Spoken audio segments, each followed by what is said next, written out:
जब अब यहाँ ले लो, दोनों अलग अलग रेडिकल ले लेते हैं, एक CH3 और दूसरा ले लेते हैं CH2CH3, और इसका HX के साथ जब रिएक्शन कराते हैं तो पहले H+ आयन का अटैक होता है इस ऑक्सीजन पर, क्योंकि ऑक्सीजन के पास लोन पेयर है, और इस ईथर का पहला स्टेप हो जाता है प्रोटोनेशन, जैसे आप अल्कोहल में भी सुने हैं, ये कहलाता है प्रोटोनेशन ऑफ ईथर। तो H+ ऑक्सीजन से अटैच हो गया तो बन गया CH3, बहुत ध्यान से समझना इसको, O पॉजिटिव चार्ज, और इधर आ गया CH2CH3 जो पहले से यहाँ पर बॉन्डेड है। तो इसको आप प्रोटोनेशन से बना है तो प्रोटोनेटेड ईथर भी कह सकते, या इसका दूसरा नाम है ऑक्सोनियम आयन, ये भी कह सकते हैं। ये हो गया फर्स्ट स्टेप। सेकेंड स्टेप में मतलब फिर से बता दीजिए। जोर से पूछो, जोर से बोलो। प्रोटोनेशन के बाद फिर से बता दीजिए सर। प्रोटोनेशन का मतलब होता है H+ के साथ रिएक्शन। प्रोटोनेशन का मतलब होता है H+ के साथ रिएक्शन, और ये रिएक्शन वहां पर होता है जहां पर लोन पेयर ऑफ इलेक्ट्रॉन रहता है। जिस एटम के पास लोन पेयर होता है वो बेस कहलाता है, और वो प्रोटॉन को एक्सेप्ट कर लेता है, और ये लोन पेयर ऑक्सीजन पर है, तो यही ऑक्सीजन इस प्रोटॉन यानी कि H+ को एक्सेप्ट करके OH में बदल गया, और ऑक्सीजन का जो 2 वैलेंसी था वो बदल करके 3 हो गया। ऑक्सीजन अपना लोन पेयर दिया है हाइड्रोजन को, इसलिए ऑक्सीजन पर पॉजिटिव चार्ज आ गया, और प्रोटोनेशन से बना है तो इस आयन को प्रोटोनेटेड ईथर या ऑक्सोनियम आयन कहते हैं।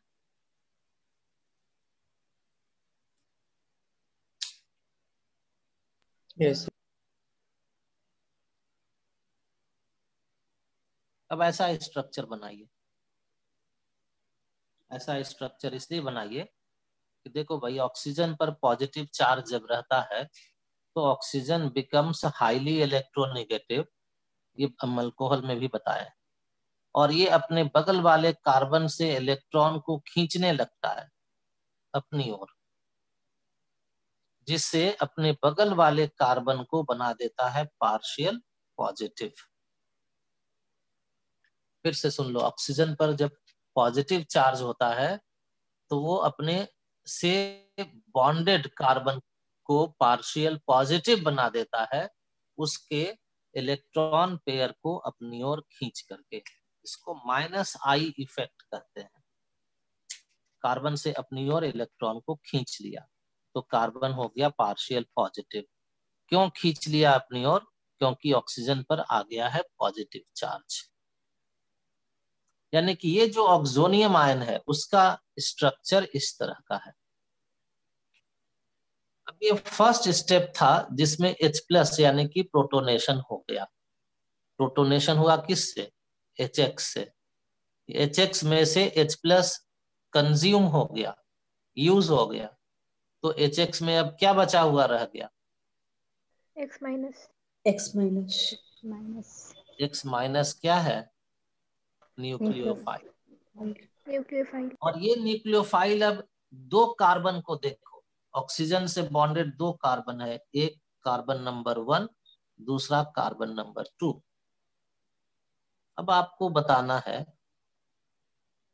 कि X माइनस का कार्बन नंबर 2 की ओर अप्रोच, जिसको लिख रहे हैं B, या फिर इसी का कार्बन नंबर 1 की ओर अप्रोच, जिसको कह रहे हैं A, कौन सा फास्ट होगा? ए सर। की ओर फास्ट होगा, ये होगा क्योंकि इस फर्स्ट ये सर कार्बन ये से छोटा छोटा एटम्स हाइड्रोजन बॉन्डेड है, जबकि दूसरे कार्बन से एक बड़ा ग्रुप आ गया है, तो यही बड़ा ग्रुप इस X माइनस के स्पीड को स्लो कर देगा। और ये स्लो 10, 20, 50, 100 गुना स्लो नहीं होता, ये 10 लाख गुना स्पीड स्लो हो जाता है, इतना स्लो होता है। तो इतना स्पीड का अंतर हो जाता है सिर्फ एक CH3 ग्रुप के कारण। तो यहां लिखो फास्ट अटैक। तो जब फास्ट अटैक होगा C1 पर, तो X माइनस अब किससे जुड़ जाएगा? C1 से। P1 से। और यहां से ये C1 से। बॉन्ड, अब यहां से ये बॉन्ड ब्रेक हो जाएगा, क्योंकि 5 वैलेंसी तो रहेगा नहीं, ये बॉन्ड हट जाएगा। यहां से होगा बॉन्ड का ब्रेकिंग, और X माइनस आकर लग जाएगा छोटे वाले अल्काइल ग्रुप से। और C2 से क्या लगा हुआ रहेगा? देखो जरा, O, ये बॉन्ड नहीं टूट रहा, ये बॉन्ड नहीं टूट रहा, ये बॉन्ड नहीं टूट रहा, OH यहां से टूटा है, OH यहाँ से टूटा है, OH तो मिल OH जाएगा। पूरा का पूरा कार्बन नंबर 2 के पास चला जाएगा, तो प्रोडक्ट दूसरा बन जाएगा CH3 CH2 OH।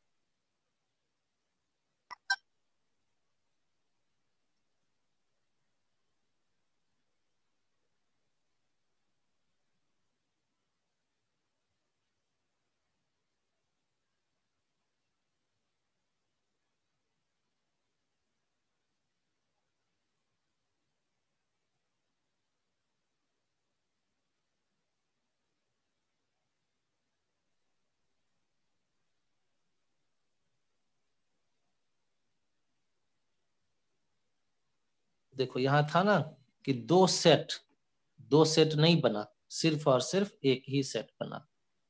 छोटे वाले अल्काइल ग्रुप के साथ हैलोजन, बड़े वाले अल्काइल ग्रुप के साथ OH।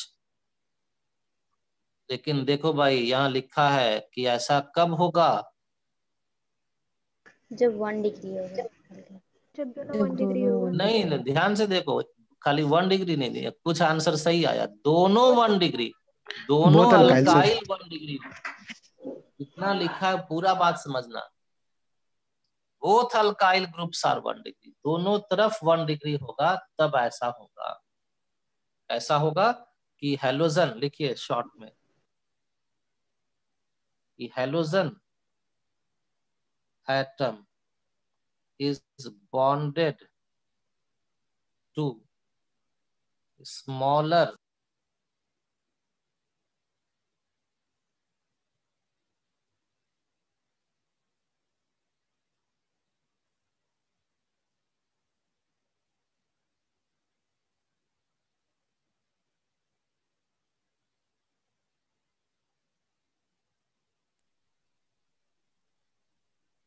चलो लिख लिए। Yes sir। मैं तो जब जैसे ही 3 डिग्री या 2 डिग्री कार्बन हो ऑक्सीजन से बॉन्डेड ईथर में, तो मैकेनिज्म SN2 से बदल करके SN1 हो जाता है, और इसमें कार्बोकेटाइन का फॉर्मेशन होता है। तो अब कार्बोकेटाइन उधर से बनेगा, उस अल्काइल ग्रुप से बनेगा, जिससे क्या हो जाए? कार्बोकेटाइन। और बहुत stable। स्टेबिलिटी ऑफ कार्बोकेटाइन आपको याद है, 3 degree, more than 2 degree, more than 1 degree. तो यहाँ पर कार्बन और ऑक्सीजन के बॉन्ड में ब्रेकिंग A या B कहां से होगा, ये डिपेंड करेगा कि किससे मोर स्टेबल कार्बोकेटाइन बनने जा रहा है। पहले इसका मैकेनिज्म समझिए, वहीं से फिर आपको आंसर मिल जाएगा। तो कंडीशन बदल गया है, अब वो दोनों तरफ 1 डिग्री कार्बन नहीं है। अब किसी भी ऑक्सीजन से जो कार्बन बॉन्डेड है, अगर वो 2 डिग्री या 3 डिग्री है, तो रिएक्शन SN2 से बदलकर SN1 हो जाता है, जिसमें मोर स्टेबल कार्बोकेटायन का फॉर्मेशन होता है। एग्जाम्पल लिखते हैं, CH3O C CH3 CH3 CH3 plus conc HI। हम लोग जानना चाहते हैं कि प्रोडक्ट क्या बनने वाला है, तो उसके लिए इसका मैकेनिज्म लिखते हैं। स्टेप 1 पहले की तरह से ही वही है जिसको कहते प्रोटोनेशन। प्रोटोनेशन मतलब H+ के साथ रिएक्शन ईथर का। CH3O C लिखते जाइए, H+, क्या बनेगा जरा बोलो। CH3OH plus CH3 positive charge oxygen, हाँ ठीक है। CH3 CH3 CH3, इसी का नाम क्या है, अभी कुछ देर पहले सीखे हैं, ऑक्सीनियम आयंस। ऑक्सोनियम। Oxonium ion. ये स्टेप तो पहले की तरह से ही है, जो SN2 में था ईथर में, वैसा ही इस ईथर में भी पहला स्टेप सेम है। सेकेंड स्टेप में ऑक्सीजन और कार्बन के बीच का बॉन्ड ब्रेक होता है। कौन से ऑक्सीजन और कार्बन, तो उस ऑक्सीजन जिस पर पॉजिटिव चार्ज है। अब इससे दो कार्बन बॉन्डेड है, एक है मान लो जिसको दे देते हैं 1 और दूसरे को लिख देते हैं 2।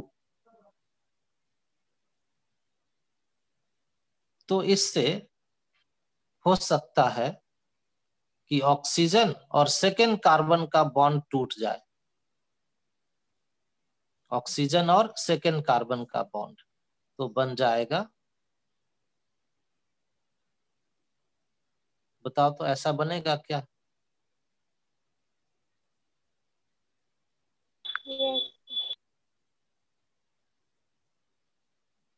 या मान लिए कि O और फर्स्ट कार्बन का बॉन्ड टूट जाए, ऑक्सीजन और फर्स्ट कार्बन का, तब क्या होगा।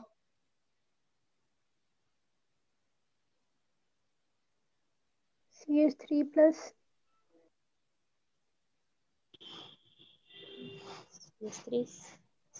ऐसा ही ना। Yes sir.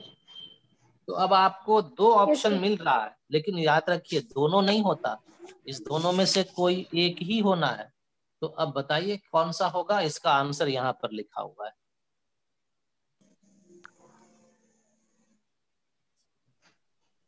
फर्स्ट होगा सर। हाँ सही। फर्स्ट, क्योंकि ये 3 डिग्री कार्बोकेटायन है और ये मिथाइल कार्बोकेटायन है। मिथाइल कार्बोकेटायन से बहुत ज्यादा स्टेबल होता है 3 डिग्री। 3 डिग्री में लिख लीजिए हाईली स्टेबल।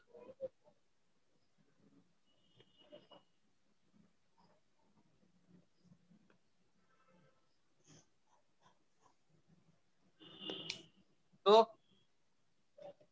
यहाँ लिखा हुआ है कि भाई जैसे ही 2 डिग्री 3 डिग्री कार्बन हो गया ईथर में, मैकेनिज्म SN1 हो गया, मैकेनिज्म SN1 हो गया तो कार्बोकेटायन बनेगा। कौन सा कार्बोकेटायन, जो मोर स्टेबल हो, और इसलिए हम लोग कह देंगे कि ये रिएक्शन नहीं होगा।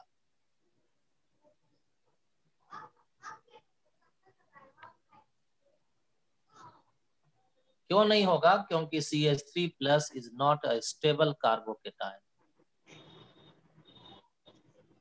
तो स्टेप बी में ही हम लोगों को मिल गया कि भाई एक अल्कोहल तो बन गया, और यहाँ पर अल्कोहल बना है छोटे वाले अल्काइल ग्रुप से। अब third reaction step, third step में जो कार्बोकेटायन बचा हुआ रह गया है उसको लिख दो, हो गया कार्बोकेटायन। और इसका रिएक्शन किसके साथ, I minus. हाँ वाह बहुत अच्छा, I- के साथ। तो बस अब सिंपल रिएक्शन है कि I- इस पॉजिटिव चार्ज कार्बन से कंबाइन कर जाएगा।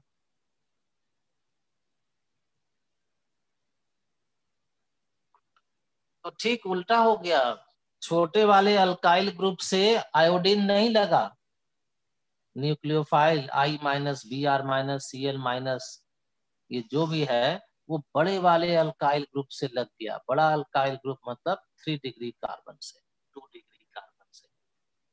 यहाँ पर 3 डिग्री है इसलिए 3 डिग्री कार्बन से लग गया। तो मैकेनिज्म तुरंत बदल जाता है जैसे ही ईथर का स्ट्रक्चर बदल जाता है। तो दोनों रिएक्शन याद रखना। पहला, जब ईथर के कार्बन से, ईथर के में ऑक्सीजन के कार्बन से दोनों तरफ 1 डिग्री कार्बन हो तो छोटा अल्काइल ग्रुप के साथ आयोडीन लगेगा। लेकिन जब किसी तरफ 2 डिग्री 3 डिग्री कार्बन हो तो बड़े अल्काइल ग्रुप यानी कि 2 डिग्री 3 डिग्री के तरफ आयोडीन लग जाएगा, क्योंकि मैकेनिज्म SN2 से बदलकर SN1 हो गया है। और मैकेनिज्म का डिटेल्स यहाँ पर दिया हुआ है। अब हम लोग को तो ये भी तो जानना है कि भाई ऐसा ही क्यों बना, इस तरह का क्यों नहीं बना, ऐसा क्यों नहीं बना। सेकेंड वाले ज्यादा सही नहीं हो सकता है, रेजोनेंस हो तो सकता है उसमें भाई आई वही वाला आई का। कि ऐसा रेजोनेंस क्यों नहीं होगा, तो इसका आंसर है भाई कि दोनों में से कौन सा बॉन्ड टूटेगा। बॉन्ड ए टूटेगा कि बॉन्ड बी टूटेगा। क्या हो गया भाई, ऐसा कैसे हो गया? एक सेकंड ठीक करते हैं।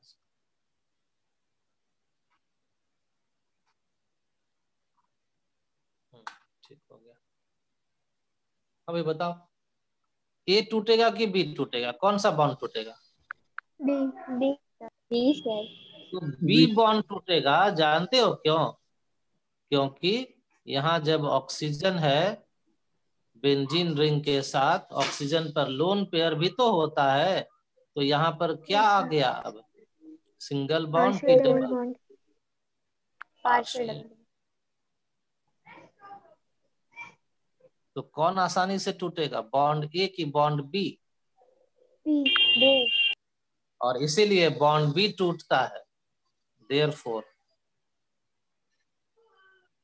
Bond B breaks. और जब बॉन्ड बी टूटेगा तो ऑक्सीजन चला जाएगा फिनाइल ग्रुप के साथ, इसीलिए फेनॉल बनेगा। और CH3 जब टूट के अलग हुआ तो CH3I बनेगा। तो फिनाइल ग्रुप से अगर ऑक्सीजन लगा हुआ है तो फिनाइल ऑक्सीजन बॉन्ड नहीं टूटता। इसका आंसर बताइए।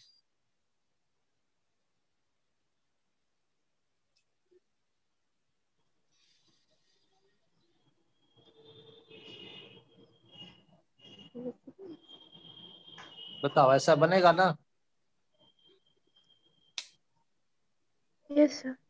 क्योंकि यहाँ भी ऑक्सीजन और कार्बन जो प्योर सिंगल बॉन्ड है वही टूटेगा। इधर ऑक्सीजन और फिनाइल के कार्बन में तो पार्शियल डबल बॉन्ड है। ये दो डबल बॉन्ड है, ये नहीं टूटता। चलिए ठीक है। अब आगे अगला reaction,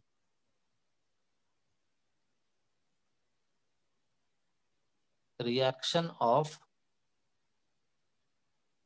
aromatic ether. Aromatic ether है, कॉमन नेम बताए थे आपको, एनिसोल। एनिसोल होता है जब ऑक्सीजन से CH3 ग्रुप लगा रहता है, तो इसी को एनिसोल कहते हैं। और एरोमेटिक है तो एरोमेटिक कंपाउंड का जो मेन रिएक्शन है वो है इलेक्ट्रोफिलिक सब्स्टिट्यूशन रिएक्शन। और इस इलेक्ट्रोफिलिक सब्स्टिट्यूशन रिएक्शन में ये बहुत जरूरी है जानना, रेजोनेंस को जानना बहुत जरूरी है। जरा इस एनिसोल का रेजोनेंस स्ट्रक्चर बना दो, तो ऐसा बनेगा।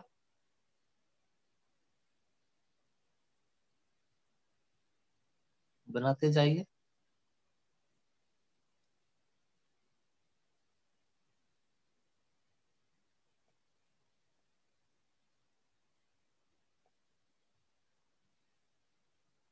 और रेजोनेंस होगा ना? 5 बनेगा रेजोनेंस स्ट्रक्चर। हाँ 5 बनेगा, नेगेटिव सिग्मा पाई।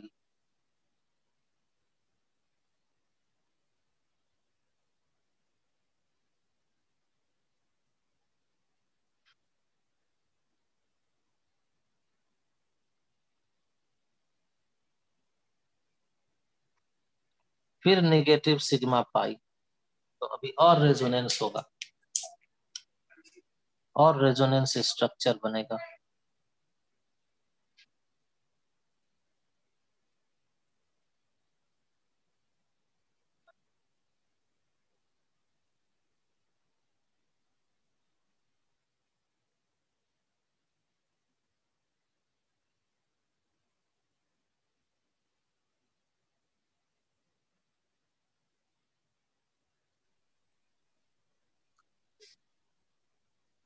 एक और बन जाएगा यहां से यस यहां, सर।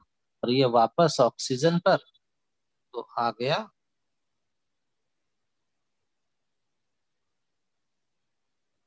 यहाँ यहाँ यहाँ डबल बॉन्ड और वो CH3।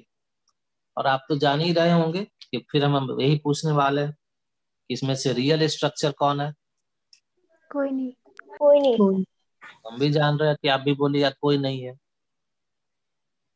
तो फिर पूछेंगे कि रियल स्ट्रक्चर क्या है, तो आप बताइएगा कि जो hybrid. Resonance hybrid. Dot resonance dot dot. Hybrid. Resonance dot hybrid. Dot.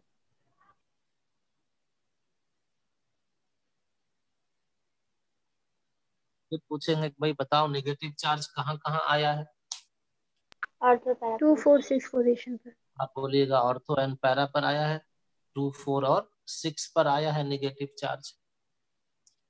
2 4 6 लिखा हुआ आपको दिख रहा है कि और बड़ा लिख दें? दिख रहा है सर। दिख रहा है। तो 2 4 6 पर आ गया नेगेटिव चार्ज। तो फिर आपसे पूछेंगे कि बताओ भाई कि इलेक्ट्रोफाइल कहाँ अटैक करेगा। 2 4 6।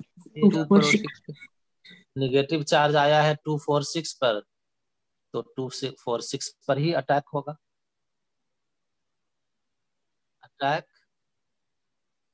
At ortho and para positions.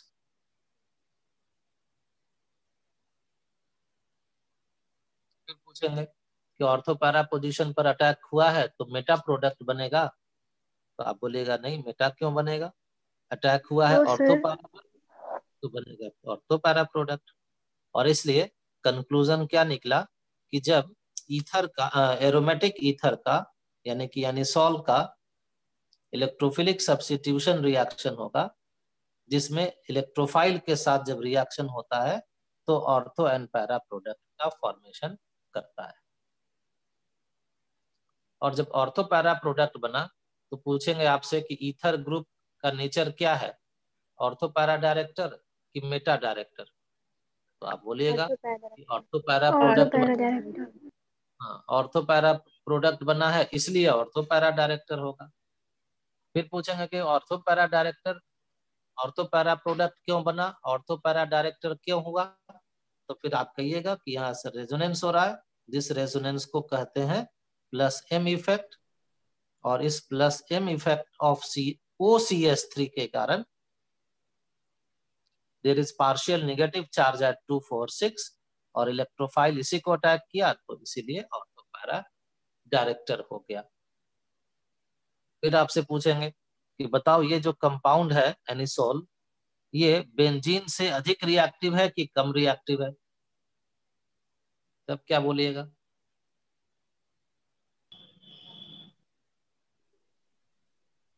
ज्यादा रिएक्टिव है। हाँ तो बोलेंगे कि ज्यादा रिएक्टिव है।